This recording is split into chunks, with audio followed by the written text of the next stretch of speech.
¿Cómo andan? ¿Cómo estamos? Bueno, seguramente para cuando vean este video ya van a tener la nota del segundo parcial. Bueno, algunos tienen el futuro decidido, otros están viendo cómo se termina de definir, digo puntualmente para aquellos que son promocionales, y otros siguen en la zona de riesgo, ¿no? Cualquiera sea la situación de cada uno, como les digo siempre, no es desesperante ni trágico, sino, bueno, una instancia de formación que hay que saber sortear, saber enfrentarla y bueno, y poder responderla y dar respuesta de la mejor manera posible. ¿Ah? Son tiempos bien complicados. No sé cómo será la realidad de cada uno de ustedes, pero este año la mía ha sido terrible. Y estos últimos días un poco más. Así que bueno, acá estamos para empezar la segunda unidad, o la unidad número 8, ¿sí? Del tercer bloque, que sería el eje número 3, y en esta ocasión vamos a ver sistema nervioso. Así que bueno, vamos a eh, ir preparándonos un poquito para mirar el sistema nervioso. ¿Ah?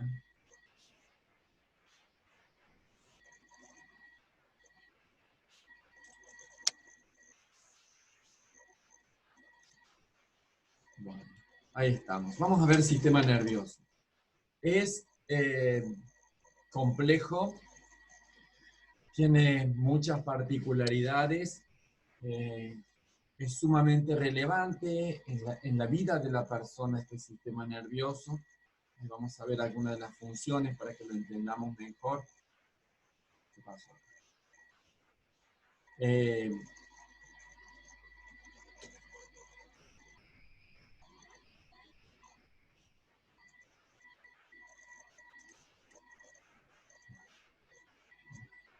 no sé qué toqué, que algo salió mal, pero bueno, volvemos. Volvemos, el estrella no debe hacer cualquier cosa. Volvemos al sistema nervioso. Estábamos que era complejo, bueno, se tronchó una neurona por ahí y salimos para cualquier lado. Bueno, les decía que es la unidad número 8, nos queda ver la unidad número 9, que es aparato reproductor, masculino, femenino, vamos a ver algo también de lo que es gestación, y ahí estaríamos terminando la materia. ¿Tá? Sistema endocrino no lo vamos a ver, no lo vamos a ver porque, bueno, a fin de que puedan sobrevivir algunos estudiantes, es que vamos a hacer ese aporte a la humanidad del estudiantado.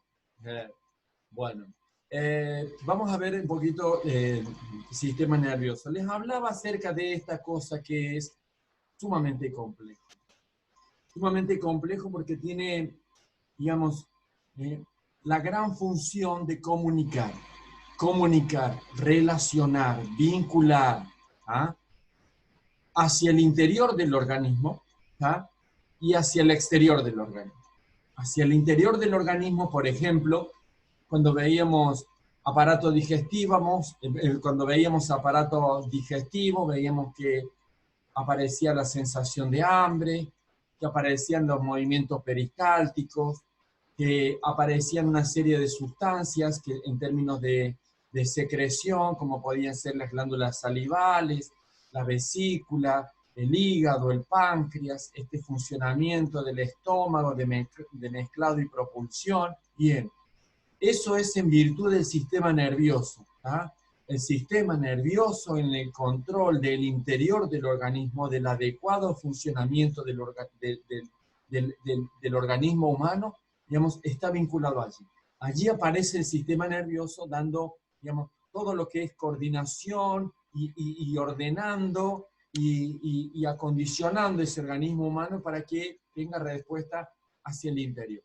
Cuando veíamos esto de aparato urinario, cuando veíamos esto de aparato respiratorio, bien, los centros de la respiración, ya vamos a ver un poquito más adelante, están en el sistema nervioso y esos son los que van a ir van a ir regularizando la frecuencia respiratoria, como la frecuencia cardíaca, cuando dormimos, que de manera involuntaria seguimos respirando y nuestro corazón sigue latiendo y nuestros riñones siguen produciendo orina y nuestro intestino sigue vaciándose, producto que hay un sistema nervioso que hacia el interior del organismo, en términos hormonales, en términos moleculares, en términos de átomos, va a regular todo el funcionamiento de ese organismo humano en términos interiores.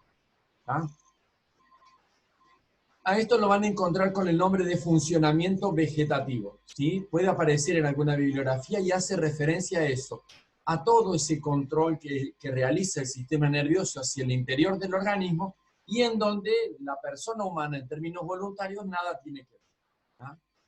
Y luego aparece la otra cuestión, ¿sí? Ustedes en este momento, producto de haber encendido el ordenador, la computadora, el celular, la PC, lo que tengan, están escuchando una clase de sistema nervioso, ¿sí?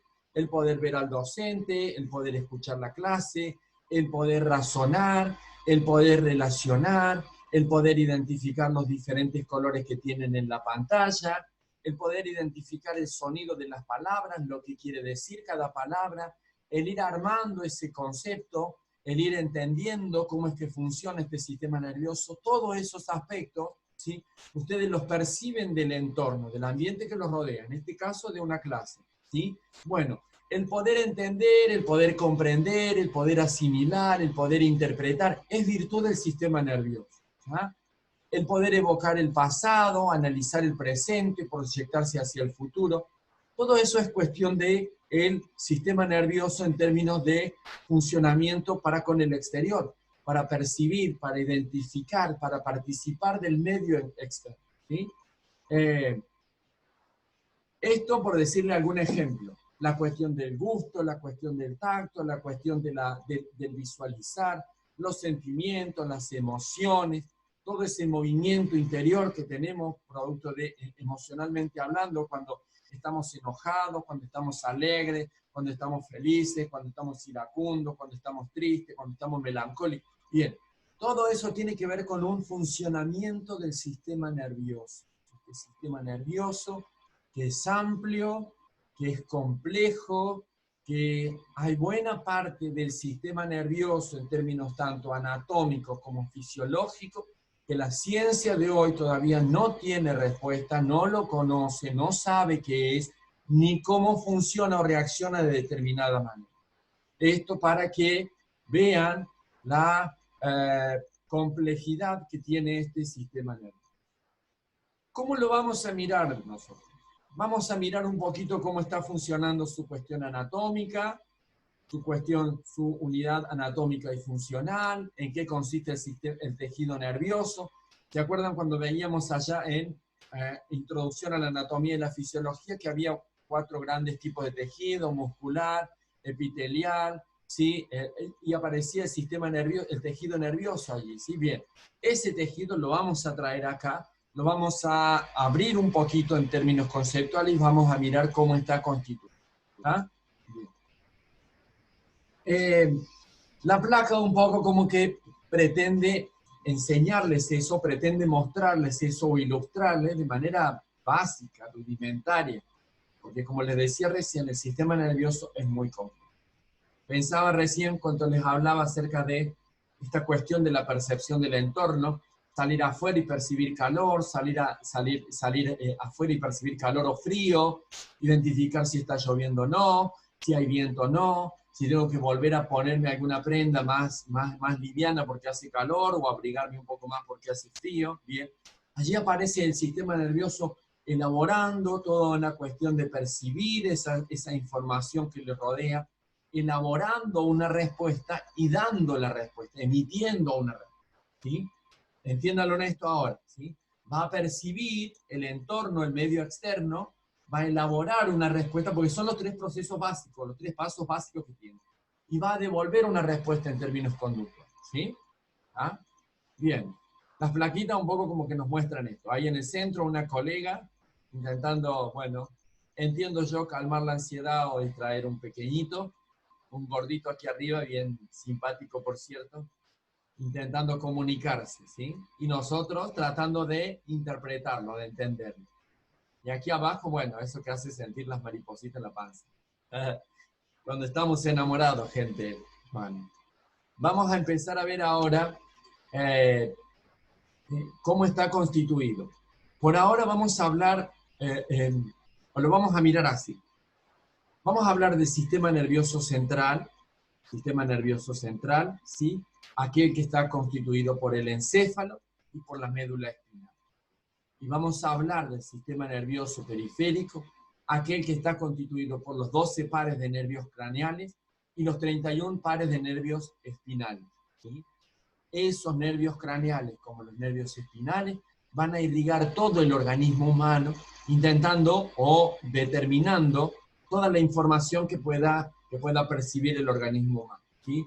Un pinchazo, que me quemo un dedo, que me quemo la rodilla, que me rasponeo en algún área del cuerpo y me permite sentir el dolor, la molestia, el ardor, el picor, bien. Eso es producto del sistema nervioso periférico. Es decir, ese sistema nervioso tomó la información y la llevó al sistema nervioso central. En términos funcionales, el sistema nervioso central va a recibir la información, va a recepcionar la información, ¿sí? Información que la van a tomar tanto los pares de nervios craneales como los pares de nervios espinales, van a elaborar una respuesta, ¿sí? Y la va a devolver. Esa respuesta va a devolverse básicamente a partir de los que serían el sistema nervioso periférico y a partir de los 12 pares de nervios craneales y de los 31 pares de nervios espinales. ¿Ah? Ahí vamos a volver a trabajar con eso. Por ahora entiendan que cuando hablamos de sistema nervioso central estamos hablando de el encéfalo, que está alojado dentro de la cavidad craneana, y la médula espinal, que está alojado dentro de los huesos de la columna vertebral, que en definitiva son una serie de discos, ¿sí? Dispuestos uno encima de otro, con un orificio en el centro, y que justamente allí donde va a estar alojada esa médula espinal. Tanto del encéfalo, en realidad desde la base del encéfalo, como de la médula espinal, van a salir todos este conjunto de pares nervios craneales. 12 pares de nervios craneales que van a salir de lo que sería la base del cráneo, ¿sí? La base del encéfalo, ¿sí? Y los pares de nervios espinales que van a salir desde la médula espinal. Ahí vamos a volver a trabajar en eso, por ahora entiendan esto como a prima fase. Bien, vamos a hablar ahora de función. Esto que yo les explicaba recién tiene nombre, ¿sí? Tiene nombre. Entonces, vamos a hablar de lo que sería una función sensorial, ¿sí?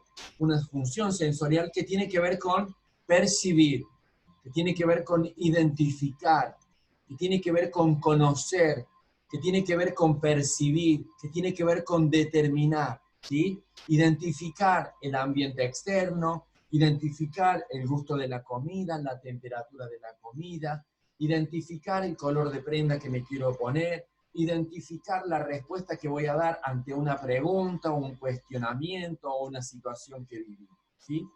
Eso hace la función sensorial. Básicamente tiene que ver con percibir, ¿sí? En todos los órdenes, percibir, ¿sí? Y para eso va a tener una unidad anatómica y funcional, que es la neurona sensorial o la neurona aferente, ¿sí? Aferente tiene que ver con aferir, tiene que ver con, o hace referencia en dirección externo-interno, es decir, que afiere, que va hacia adentro. ¿Ah? Bien. Eso para con la cuestión sensorial. Luego aparece, en términos de función también, esta cuestión que tiene que ver con la integración o la función de integración. ¿Qué es esto de integración? La integración tiene que ver con interpretar, la integración tiene que ver con resolver, la integración tiene que ver con elaborar una respuesta, tomar una decisión, hacer una determinación. ¿Ah? Ejemplo. Desde el punto de vista sensorial, crucé la puerta para salir a la calle, a la mañana para ir a trabajar, para ir a la facultad, para ir a hacer las compras. Identifico que hace frío, ¿tá? Entonces, percibo, siento, ¿tá? Conozco a partir de percibir. Voy a elaborar una determinación. No, salgo así porque llego tarde al trabajo. Entonces, bueno, me aguanto el frío. O no. Me vuelvo adentro y busco una prenda, una campera, un pullover, un abrigo. ¿Ah? Entonces, tomo una decisión y luego viene la última función que tiene que ver con la función motora. La función motora tiene que ver con la de devolver o materializar la decisión, la determinación, la respuesta que se elaboró en la integración. ¿Sí?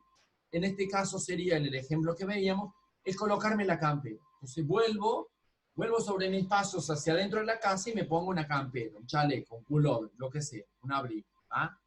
Entonces, como para identificar, digamos, para ponerle un poco de ejemplo y que lo puedan identificar. Sensorialmente identifiqué que tengo hambre, ¿sí? Bien. ¿Sí? Voy a tomar una determinación. ¿Voy a comer ahora? No, voy a comer más tarde porque ahora tengo que hacer otras actividades y no me va a caer bien. O voy a comer más tarde porque ahora no puedo comer porque tengo que ir a comprarla.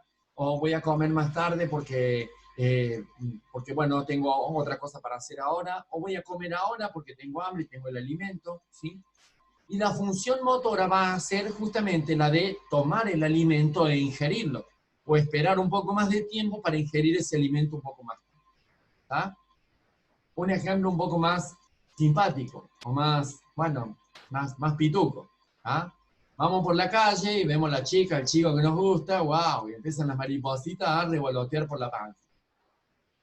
Eso sería lo sensorial, lo que percibo, ¿no? Bueno, entonces, bueno, empecé ahí, hay una integración, una interpretación, elaboro una respuesta. ¿Qué le digo? ¿Cómo me paro? ¿Qué ropa me pongo? ¿Cómo la miro? ¿Cómo la miro? ¿Está? Bueno, y después aparece la cuestión motora, que tiene que ver, bueno, ejecutar esa decisión que yo tomé toda vez que había visto el chico o la chica que me gusta. ¿Ah? Con las prendas pasa lo mismo.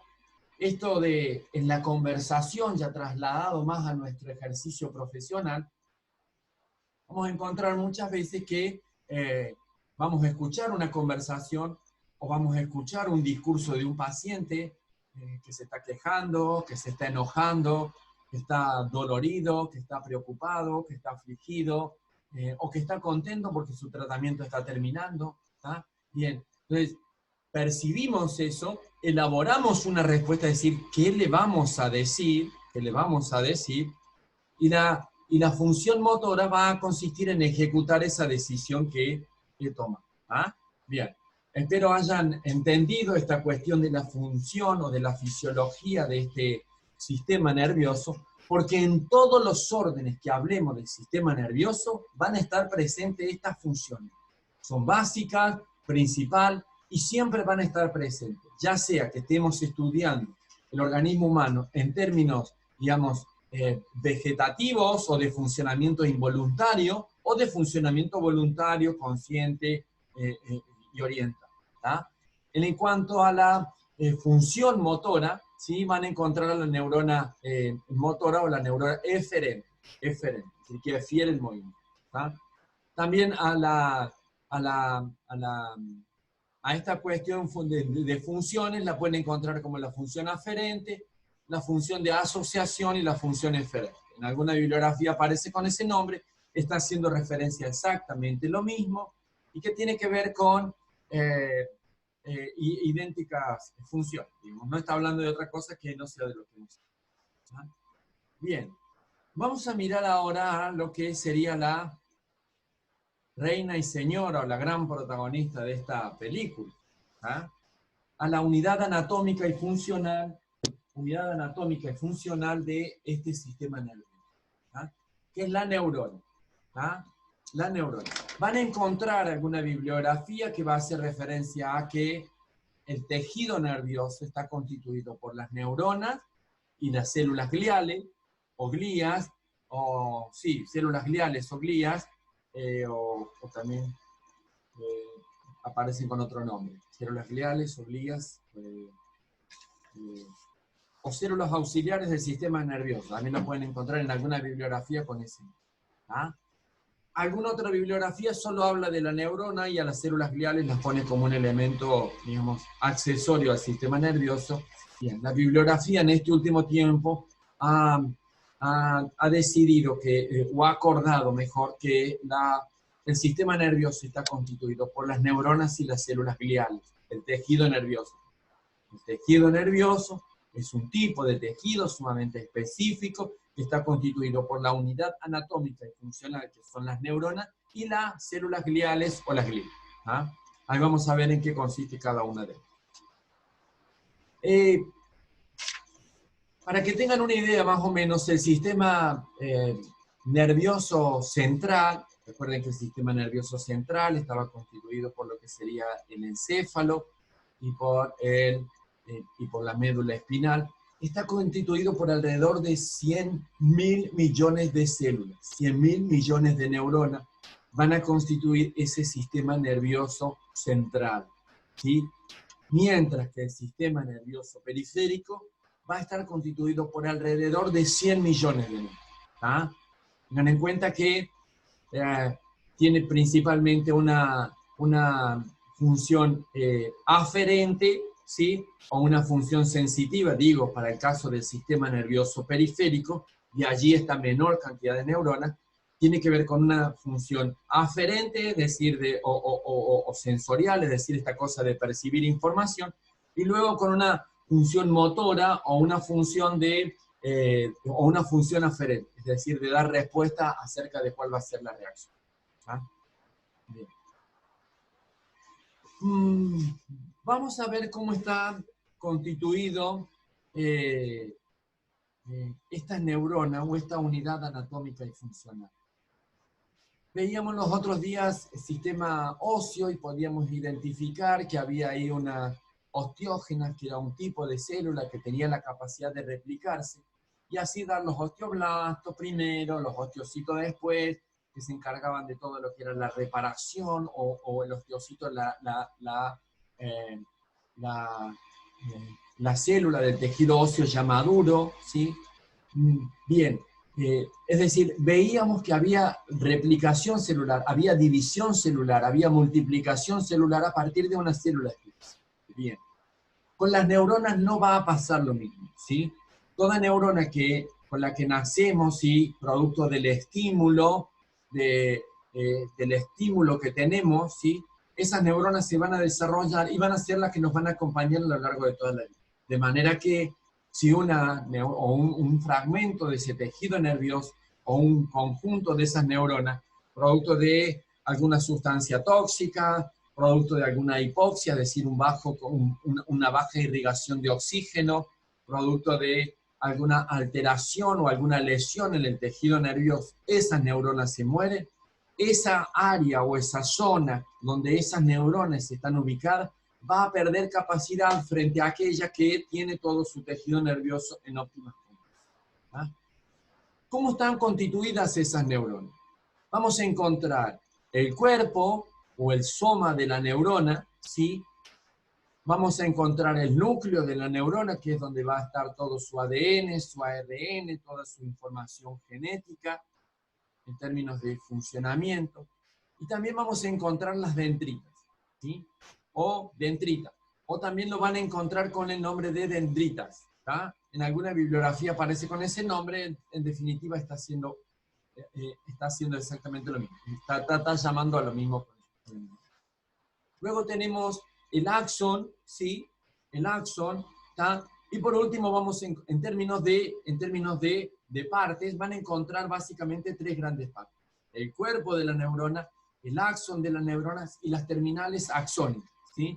Que también lo van a encontrar con el nombre de teledendritas, ¿sí? Está haciendo referencia a lo que serían las terminales axónicas o también la cola de la neurona. Cualquiera de esos nombres se está refiriéndose siempre a lo mismo. Bien. ¿Qué es lo que...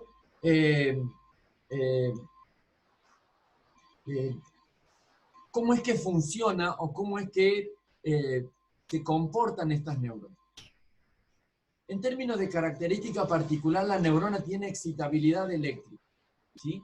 Tiene excitabilidad eléctrica, es decir, tiene la capacidad de transmitir un impulso de acción, un potencial de acción, toda vez que lo recibe, ¿sí? Ya vamos a ver sinapsis y lo vamos a volver a hablar. Pero básicamente, para que lo entendamos ahora, la estructura o la anatomía de esa neurona está preparada para dar respuestas en términos fisiológicos a todo lo que es el la transpolación de comunicación. Es decir, va a llegar una información a esa neurona y esa neurona que se va a vincular con otra neurona va a ser la encargada de traspasar esa información, llevar esa información. Estaba leyendo hace un ratito esta cuestión de las velocidades y dice que viaja a 120 metros por segundo. 120 metros por segundo. Es sumamente veloz la información que va a viajar por la información. Y toda vez que esa neurona recibe un estímulo, es decir, va a trasladar esa información y va a desencadenar una red. Para que lo entendamos. Llego a mi casa y tomo la cafetera para servirme un poco de café, un poco de mate cocido para calentar el agua. ¿Sí? Y resultó que la cafetera hacía rato que yo estaba en el fuego y la cafetera estaba bien calentita, de manera que cuando la tomamos, automáticamente percibimos que estaba caliente y la soltamos. Bien. Entonces, ¿qué sería el estímulo? La cafetera caliente, el entrar en contacto con la cafetera caliente sería el estímulo, ¿sí? Es decir, esa información viajó por todo el tejido nervioso, en este caso de la mano, del brazo, llegó al cerebro y vino la información automática de que tenía que soltarlo porque me estaba quemando. Ahí tenemos esta cuestión de la función, es decir, percibí que estaba caliente la cafetera, elaboré una respuesta, aparece la otra función de integración, y por último la tercera, la respuesta, la función motora, y solté rápido la cafetera. Un poco como para que vayamos asociando, o que vayamos interpretando cómo es que se comporta este sistema nervioso. Tengan en cuenta que toda vez que hay una lesión en esa neurona, ¿sí? Porque esto que le decía, tuvo un accidente y tuvo una interrupción del tejido nervioso, un corte, una herida en el sistema nervioso, herida que difícilmente vuelva a cicatrizar, es decir, neurona que se corta, que se lesiona, no se vuelve a recuperar. Esa es otra cuestión. Por eso habrán visto mucho por ahí que personas que han cursado una ACV quedan todos como torciditos o como en diferentes posiciones, y poder recuperar la capacidad previa que tenían, buena parte de ellos no lo logra hacer, producto que la lesión neuronal que tiene o la lesión en su tejido nervioso ya no se lo permite, producto que esa lesión es irreversible. Bien, entonces habíamos dicho que teníamos el soma, el núcleo, la dendrita que va a ser la que se va a vincular con otra terminal, con otra dendrita o con otra terminal axónica. El soma, el axón, que tiene una particularidad, tiene una sustancia que es la mielina, ¿sí? O la vaina de mielina. En definitiva, es un recubrimiento que va a tener todo ese tejido nervioso, ¿sí? o esa cola de la neurona, o ese axón de la neurona, que lo va a ir envolviendo como una especie de aislante. Bien podríamos identificar esto si tomáramos un fragmento o un segmento de cable y mirar por el interior que tiene la fibra del cable propiamente dicho, y que luego tiene una envoltura que hace que la información que viaje por ese interior del cable no se comunique ni se vincule con otro cable o con otro elemento. Bien. Y luego tenemos las terminales axónicas, que es donde se van a vincular o a un tejido muscular, o a un tejido óseo, o a un tejido epitelial. ¿Se acuerdan cuando veíamos sistema tegumentario y que aparecían estas células de Merkel? Bien. En ese caso, puntualmente, estas terminales axónicas, o en algunos casos dendrita, tienen como un disco, digamos, en cada una de sus terminales, y es justamente en ese disco donde se van a insertar las células de Merkel, que es lo que permiten todo lo que es la cuestión sensorial, o percepción, básicamente al nivel de la piel. ¿Cuántos tipos de neuronas vamos a encontrar? Esto tiene que ver en función a la anatomía que presenta la neurona, pero que en definitiva sus partes van a ser siempre las mismas, y que también tiene que ver con esta cuestión de la fisiología. Entonces, desde el punto de vista, digamos, anatómico, vamos a encontrar la multipolar, que es la más habitual o la más frecuente, y que es la que hemos trabajado en la descripción anatómica. Luego vamos a tener la bipolar que tiene la característica de tener un poco de terminal axónica, ¿sí? O de axón por encima, es decir, hay en la faz previa al cuerpo de la neurona como en la posterior, aparece un fragmento de axón. Y luego tenemos su dendrita y su terminal axónica.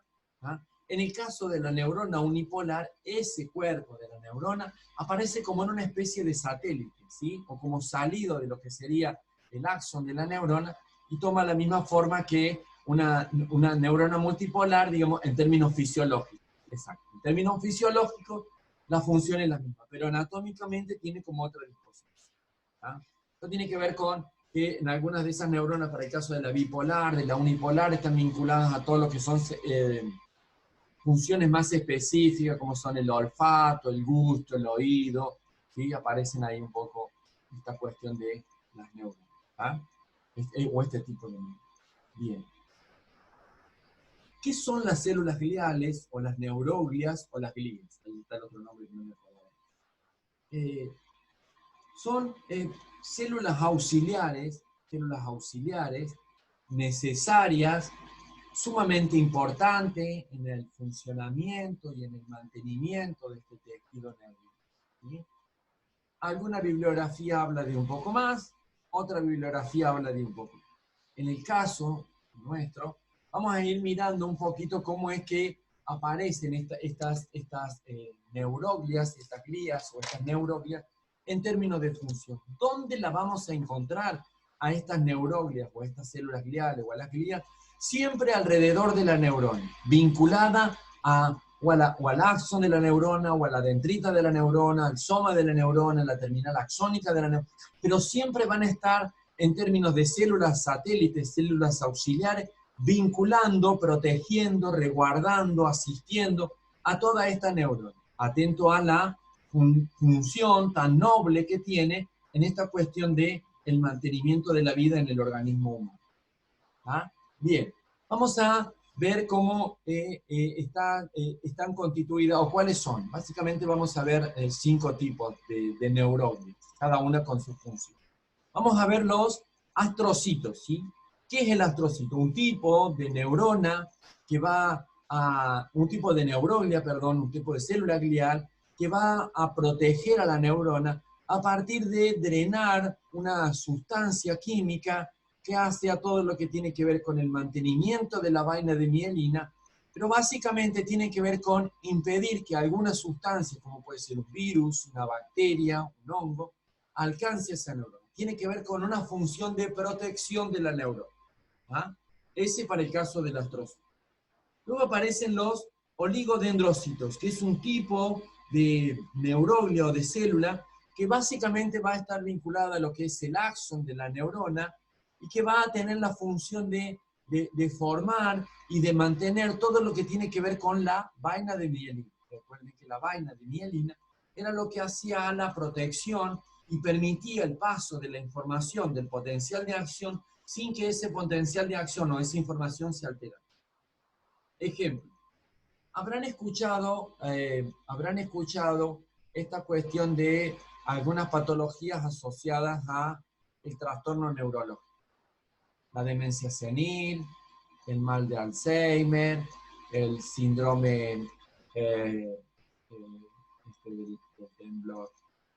Parkinson. Bien, acá aparece la inscripción patológica en la neurona. Es decir, esas neuronas que no tienen una adecuada vaina de mielina o una adecuada mielinización, ¿qué es la mielinización? El proceso de producir y acondicionar mielina para que esa neurona se encuentre protegida.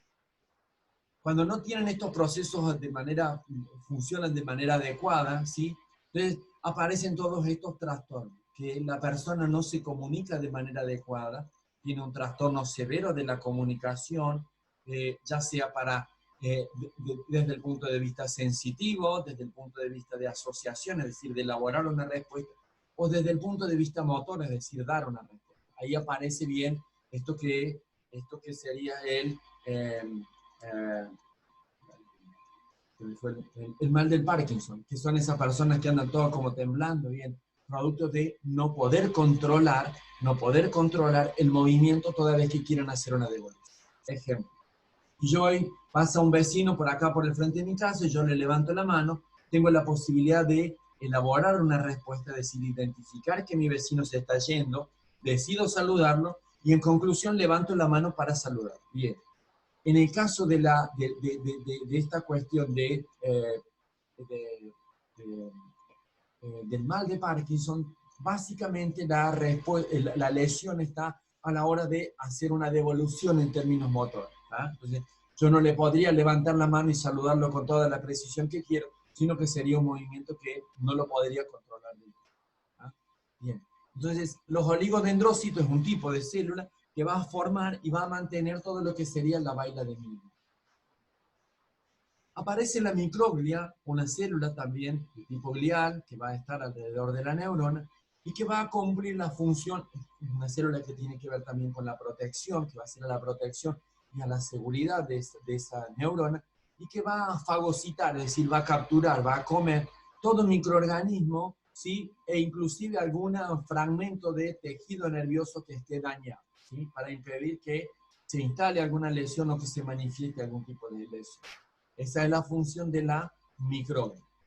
Luego aparecen las células ependimarias, ¿sí? Que son estas que ven aquí con formita de cuadrita, en realidad tienen una especie de forma cuboide, redondeadita en las puntas, ¿sí?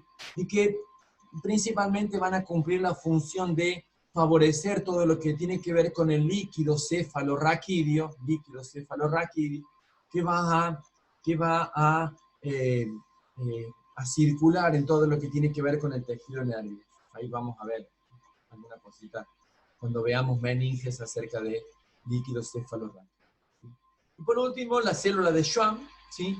Que tiene una función bastante similar a lo que serían los oligodendrocitos, pero que tiene que ver con el crecimiento y el desarrollo, ¿sí? Mientras que el oligodendrocito tiene que ver con la producción, la célula de Schwann tiene que ver con el crecimiento y desarrollo de lo que sería la vaina de miel. También la pueden llegar a encontrar con el nombre de neurolemocito, a esta célula de Schwann, ¿sí? Está haciendo referencia a lo mismo. Bien. Vimos cómo estaban las funciones del sistema nervioso, cómo estaban funcionando, cómo estaba constituida la neurona, los tipos de neuronas, qué son las células gliales, ¿sí?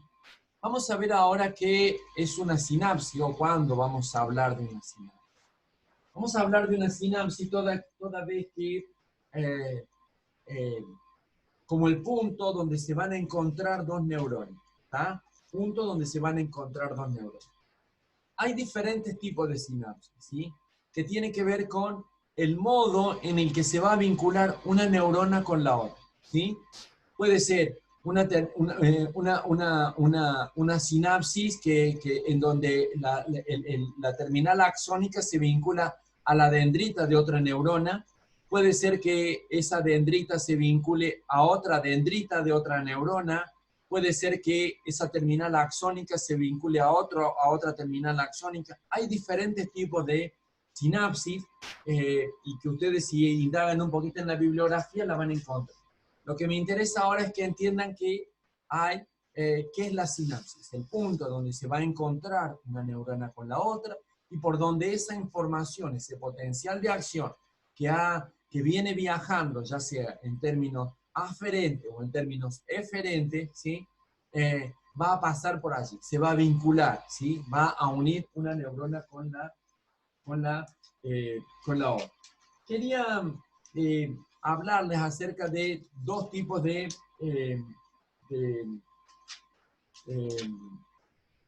sinapsis, ¿sí? O de sinapsis. Por un lado van a encontrar la sinapsis eléctrica y por el otro lado van a encontrar lo que sería la sinapsis química, ¿sí? La sinapsis eléctrica es una sinapsis más rápida, más casi de manera automática, inmediata, ¿sí? Y que se da justamente porque el potencial de acción pasa como en una especie de corriente eléctrica. ¿Ah? Y luego, un ejemplo de eso, por ejemplo, sería, voy caminando, me caigo, tú pego el salto para levantar. Me pincho el dedo con una aguja, lo retiro rápidamente. Toco una superficie caliente o fría y retiro la mano rápidamente. ¿Sí? Esos son ejemplos de lo que serían sinapsis eléctricas. Luego tenemos otras que son las sinapsis químicas, en donde esas sustancias químicas, y ahí aparece esta plaquita de aquí,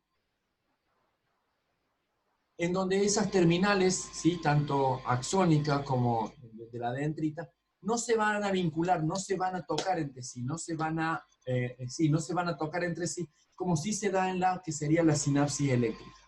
Aquí la información va a transcurrir de una neurona a otra a partir de diferentes sustancias químicas, que son los conocidos con el nombre de neurotransmisor. ¿Qué es un neurotransmisor? Una sustancia que en el tejido, nervioso, con las neuronas, va a llevar información desde una neurona hacia otra. ¿Ah? Esa sería una sinapsis química. ¿Ah? Hay mucho de esto. Por ejemplo, cuando siento hambre, ¿ah?, esa es una cuestión. Cuando me siento triste, cuando estoy alegre, cuando estoy contento, bien, todo ese movimiento a nivel interior del organismo, de endorfinas, de hormonas, de proteínas, ¿sí? Esos son tipos de sinapsis química. ¿Ah? Bien. Vamos a ver ahora de qué hablamos cuando hablamos de sustancia gris y de sustancia blanca, o qué es esto de sustancia gris y de sustancia blanca. La mielina, o la vaina de mielina, puntualmente la vaina, que en realidad es mielina, la sustancia es mielina, es una sustancia que en condiciones normales es un color blanquecino, un color natural, un color tiza, o un amarillo muy pálido. Bien. Ahí vamos a estar hablando de la sustancia blanca. En condiciones normales es una sustancia, un color tiza para que tengan. Entonces, la sustancia blanca dentro del sistema nervioso, del encéfalo y de la médula espinal, tiene que ver con una acumulación de axones, ¿sí?, o de cuerpos mielinizados, ¿tá?, que básicamente son axones. Frente a la sustancia gris, que tiene que ver con los cuerpos de esas neuronas, ¿sí? Los cuerpos de esas neuronas, que son unos cuerpos amielinizados, es decir, que no tienen presencia de mielina, y que justamente hace que carezcan de ese color blanquecino producto de no tener mielina. En esta plaquita que vemos acá, con un corte frontal, ¿sí?, vemos la parte posterior, que la corteza de ese cerebro está constituida por lo que serían los cuerpos neuronales, mientras que la faz interna o la médula, ¿sí?, de ese encéfalo está dada por terminales por axones, y de ahí aparece lo que es sustancia. En el caso de esta plaquita que ustedes ven aquí, tiene que ver con un corte transversal que se ha realizado sobre la médula espinal, y aparece esa forma de H o de ala de mariposa, cualquiera de los nombres la van a encontrar así, que tiene que ver con cuerpos de neuronas, mientras que la sustancia blanca tiene que ver con los axones de las neuronas que ya comienzan a salir, ¿sí? Comienzan a irse para vincularse con todo lo que es los nervios periféricos. ¿Ah? Bien. Hasta aquí llegamos con la primera parte. Solo recordarles que el sistema nervioso va a estar vinculado básicamente en términos anatómicos y fisiológicos por el sistema nervioso central, que va a estar ubicado por el encéfalo, que va a estar dado por el encéfalo y la médula espinal. El encéfalo, que va a estar ubicado dentro de lo que sería la cavidad craneana, o el hueso del cráneo, y la médula espinal, para con el caso del sistema nervioso central, ubicado dentro de lo que sería la cavidad de raquídea o la cavidad de los huesos de la columna vertebral. ¿Ah?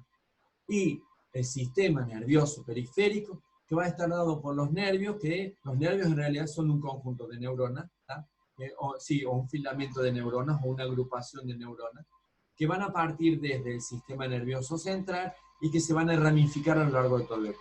Veíamos hace un ratito, o hablábamos que había 12 pares de nervios craneales, que ya los vamos a ver en un ratito, y 31 pares de nervios espinales, que son justamente los que salen desde la médula espinal. ¿Ah? Bien, lo vemos en el sistema nervioso segunda parte para continuar trabajando un poquito más toda esta cuestión de la anatomía y la fisiología del sistema nervioso.